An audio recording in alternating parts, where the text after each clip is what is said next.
Bienvenidos a mi canal, somos Santiago de León Audio, un grupo de artesanos dedicados al sonido de alta fidelidad y esta es la novena parte de la restauración del amplificador integrado Sansui AU5900. Como yo comenté en su oportunidad, este amplificador no ha venido a mi taller para ser reparado porque conserva todos los dispositivos semiconductores originales y están todos buenos, todos los componentes electrónicos estaban más o menos operativos y el amplificador sonaba.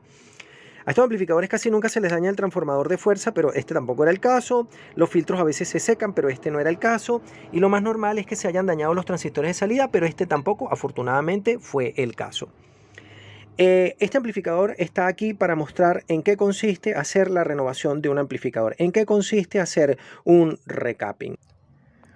Un amplificador de audio obtiene su sonido y su rendimiento dependiendo de la colaboración de todos los componentes electrónicos con los cuales está construido, como es lógico pensar. Desafortunadamente, como yo ya expliqué en los videos anteriores, algunas piezas, especialmente los capacitores electrolíticos, se deterioran con el tiempo y llega el momento en que ya no tienen las características técnicas originales y deben ser sustituidos. He leído atentamente el foro de preguntas que hay en YouTube para poder contestar algunas inquietudes y hay mucha gente que me ha dicho algo más o menos como esto. ¿No sería mejor dejar el equipo como originalmente estaba de fábrica? Esto lo he respondido un montón de veces, pero parece que no se entiende. No se puede dejar original de fábrica porque ya no sirve, porque ya las piezas han agotado su vida útil, porque ya los capacitores están secos, porque ya el equipo hay que darle servicio. Eso es como preguntar a un carro, oye, ¿no será buena idea cambiarle el aceite al motor algún día? No, déjale el aceite original que así es perfecto. O sea, no seas estúpido. A los equipos hay que darle un mínimo mantenimiento. Si le digo estúpido al montón de necios que preguntaron un montón de cosas que son necias, que son ridículas, que no se compadecen con la realidad, que no tienen sentido. Como yo comenté, este amplificador estaba muy bien hecho y vamos a hacer un comentario aparte. Este equipo y todos los equipos que se fabricaron en la década de los 70 son muy buenos, no solamente porque eran muy bonitos y porque sonaban muy bien y por un montón de cosas que tienen valor de colección y tal, sino porque estaban hechos en un buen chasis de acero, porque tenían buenas piezas de aluminio extrusionado, porque tenían cuidados como que la fuente de alimentación estuviera separada del preamplificador por un blindaje como esta lámina que está acá, porque el fabricante no solamente se preparó para ofrecer una cara bonita de su equipo, sino que además se preocupó de que los componentes electrónicos con los que estuviera construido fueran componentes de primera categoría. Hay que reconocer que Sansui, Marantz, las piezas de gama media alta de Sony y el resto de los fabricantes japoneses menos Technics se esmeraron porque los componentes electrónicos que utilizaron fueron tan buenos que soportaron 50 años. O sea, este equipo ya está para ir al médico a hacerse un examen de próstata. El asunto aquí es el siguiente. Este equipo no se puede dejar original porque requiere, por supuesto, una mínima restauración. En este caso no era para reparar, pero si se hubiera tenido que reparar, de todas maneras el resto de los componentes hubieran estado mal también, porque habrían agotado su vida útil. Lo que nosotros debemos hacer siempre es garantizar que la calidad con la que fue construido el equipo se mantenga comprando componentes de calidad equivalente. ¿Se pueden comprar componentes electrónicos originales? A ver, es posible conseguir hoy los transistores de salida y los transistores de manejo de señal que tiene, por ejemplo, esta que es la tarjeta de potencia y los diferenciales y los diodos, se pueden conseguir New Old Stock. Pero, por ejemplo, comprar capacitores electrolíticos New Old Stock yo no lo recomiendo, ni tampoco comprar los capacitores que eran de papel embebido en aceite o de papel parafinado en aceite o papel parafinado simplemente, porque el químico ya se debe haber evaporado. Un líquido se volatiliza, se evapora, te queda el condensador seco y no te sirve para absolutamente nada porque no tiene el valor ni soporta el mismo voltaje nominal que está escrito, así que no te sirve para nada. Hay algunas veces que no hace falta hacer la restauración. Sí, es cierto. Yo tengo un ejemplo. En su oportunidad yo tuve un amplificador integrado Sansui AU70 que estaba hecho con puros capacitores como este, Elna. No se ve el letrero desde aquí, pero este es un capacitor japonés Elna. Bueno, sucede que es un equipo que fue fabricado en el año 65, que ya tiene 55, 60 años encima y que tenía todos sus capacitores originales y todos los capacitores estaban buenos. No era necesario hacerle nada ni cambiarle nada, solamente había que cambiar los 4 tubos y se acabó los 4 tubos de potencia y se acabó el cuento. Eso era todo lo que había que hacer. En este caso no, en este caso pues bueno, como nosotros vimos los capacitores estaban hinchados, hay una persona que me preguntó que si valía la pena cambiarlos por capacitores chinos. Y le digo, bueno, si tú quieres botar tu inversión y convertir un amplificador de $1.500 en una planta china de $500, pues bueno, allá tú puedes hacer lo que tú quieras, pero se supone que no y lo hemos explicado, no solamente lo he explicado yo, lo he explicado todos los foros que hacen restauraciones. La única diferencia es que yo hago la restauración en YouTube, pero hay un montón de blogs dedicados al audio con instrumentación, con osciloscopio, con herramientas de medición que muestran el beneficio de hacer un razonablemente decente recapping. Entonces no entiendo muy bien por qué la gente insiste en preguntar tonterías. Me parece, por ejemplo, muy curioso cómo la gente, cómo el audio o cómo la afición del coleccionismo de audio se ha convertido en una forma de socialismo. Hay un montón de gente que me ha estado diciendo, por ejemplo, que no, que bajar la distorsión del equipo y hacer cualquier cantidad de cosas con él y lo que sea, eso realmente no es importante porque una distorsión del 3% no se oye. Pero entonces si me dicen que esa regleta no la puedo tener porque esa regleta no es hi-fi, no es audiófila y no puede sonar todo lo bien que tiene que sonar, y que cambiarle los fusiles al equipo le puede cambiar el sonido, pero que una distorsión del 3% no importa. Dios mío, pero es que nos hemos vuelto todos locos. Como yo comenté antes, y me parece, insisto, un detalle de altísima calidad, y lo quiero volver a mostrar aquí, este amplificador no solamente es una cara bonita. Aquí podemos ver, insisto, capacitores Styroflex y resistores de película metálica para hacer la ecualización fono de esta que es la sección fonográfica justamente de nuestro amplificador integrado. Finalmente lo he armado y he tratado de reconducir todo el cableado más o menos de la mejor y más decente manera posible. Como yo les había contado, también tuvimos que restaurar la fuente de alimentación para que fuese de bajo ruido.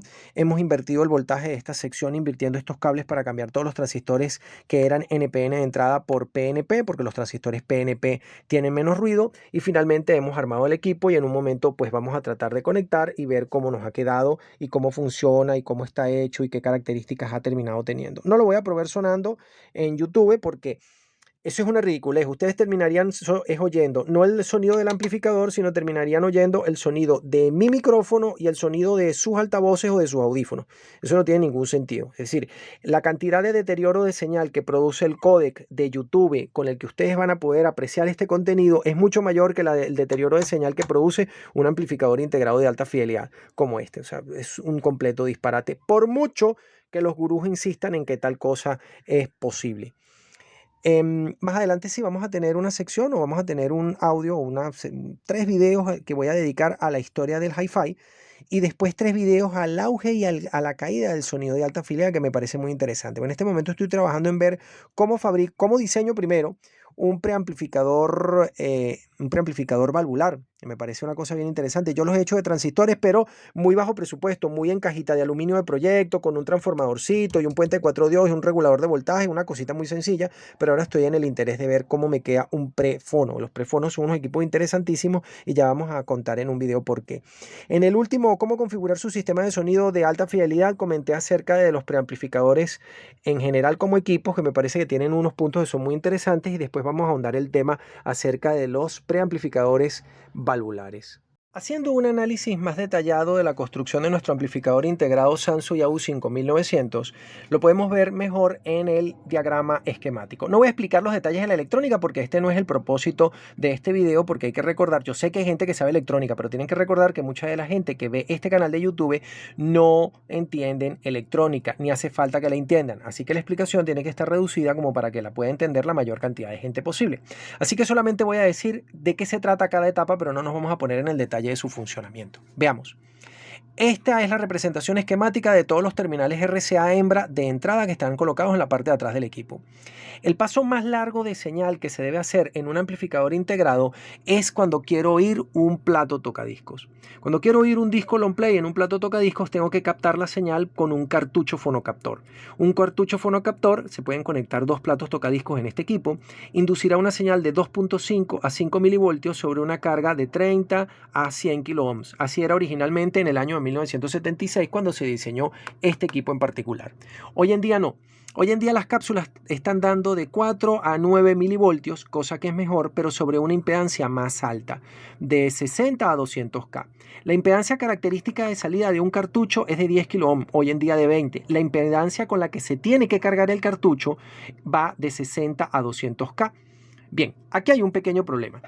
Sucede que buena parte del ruido eléctrico, no estoy hablando del ruido mecánico por roce del estilete contra el surco del disco, sino del ruido eléctrico. El ruido eléctrico producido o inducido por el cartucho viene de su resistencia interna, de la resistencia de la bobina que él tiene, que son de 300 a 600 ohmios. Esa resistencia lamentablemente se tiene que sumar con esta resistencia en 1500 ohmios. Esto es un error de diseño moderno. Agregar una resistencia es agregar ruido a la entrada. Agregar ruido a la entrada es una mala idea. Sin Sin entrar en mayores detalles, puedo decir que una resistencia naturalmente induce ruido. ¿Ok?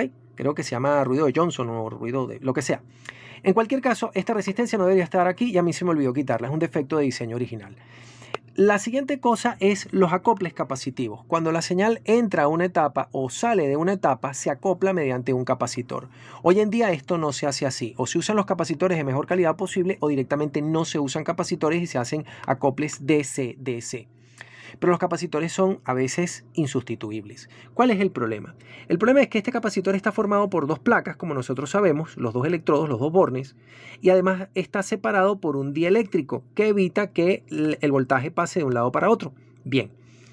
Lo que termina pasando es que ese dieléctrico no es completamente constante en cuanto a sus propiedades y características. Él varía sus propiedades en función del voltaje con el que esté polarizado el capacitor.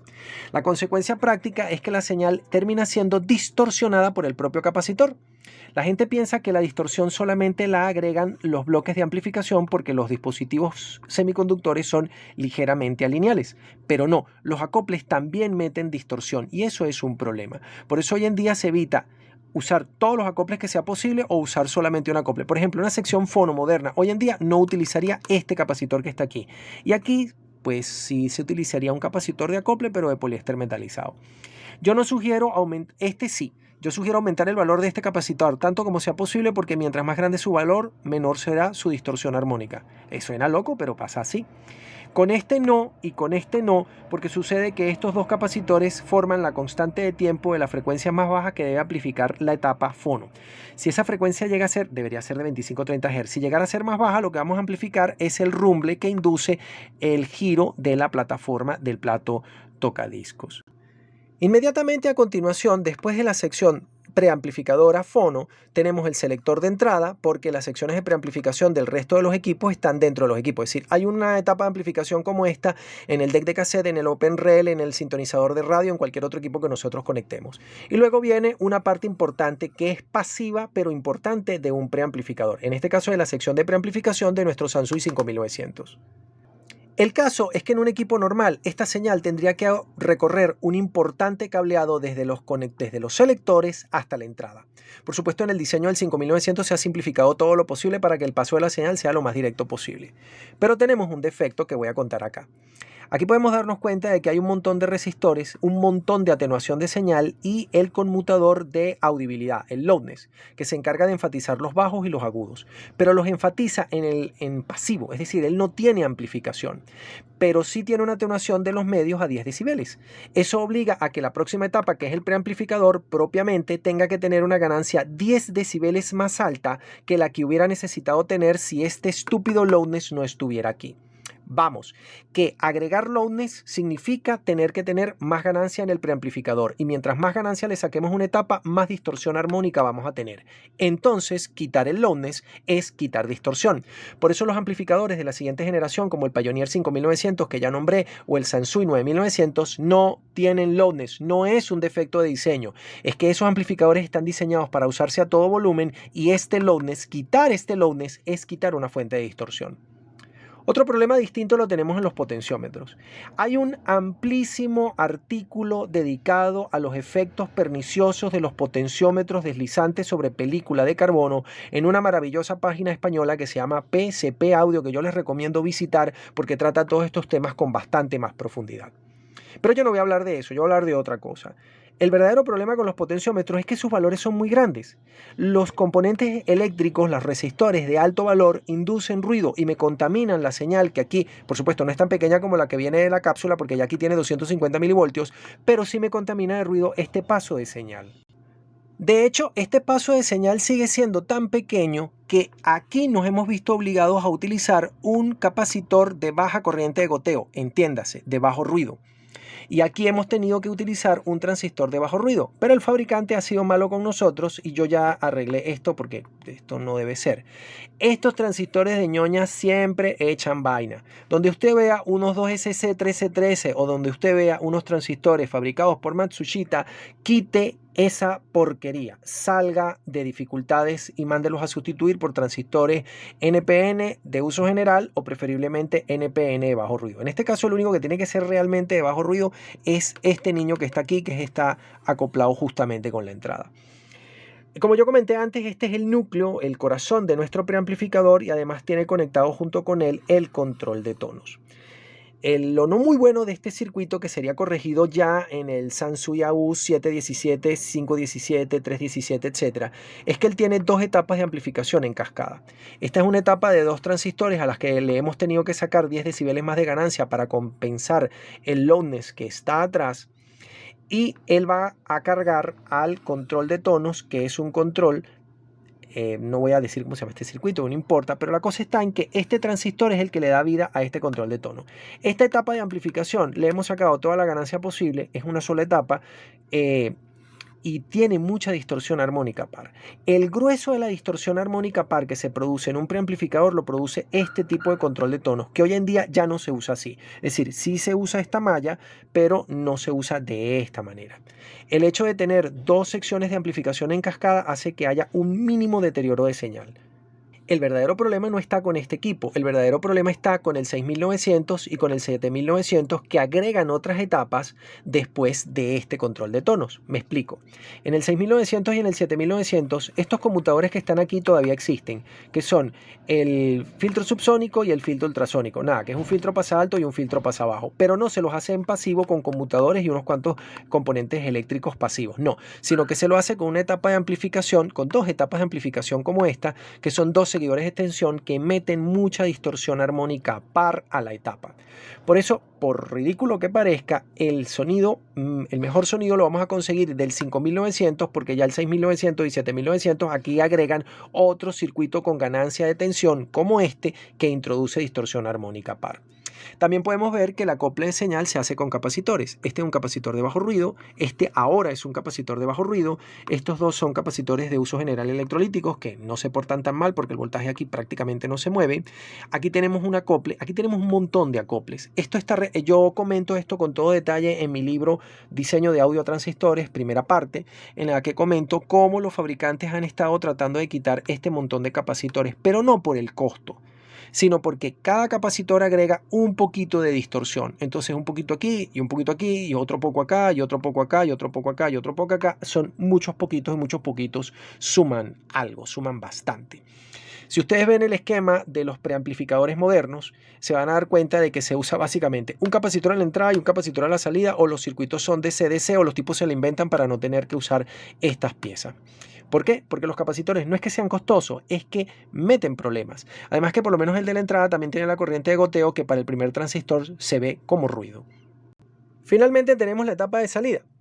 La etapa de salida la habíamos visto antes, pero ahora la vamos a ver con una perspectiva diferente. Vamos a ver con perspectiva de género y vamos a hablar de la vida de las transistoras y de las diodas. Bien, aquí la cosa es muy sencilla. Ya hablamos de los transistores de potencia y cuál es su función, de los drivers y cuál es su función, de los predrivers y cuál es su función, y habíamos comentado que esto que está acá es una etapa ganadora de tensión. Pero ella hace dos cosas muy interesantes. Aquí se produce un montón de distorsión armónica impar y además de alto orden por la forma en que funciona una etapa de potencia clase AB. A pesar de que el fabricante fue muy escrupuloso, porque esto tiene una corriente de reposo bastante grande, de 18 a 22 mA, yo recomiendo ajustar a 22 mA, se ajusta con este pot que está aquí. Cierto es que eso mitiga un poquito la distorsión, pero no resuelve el problema.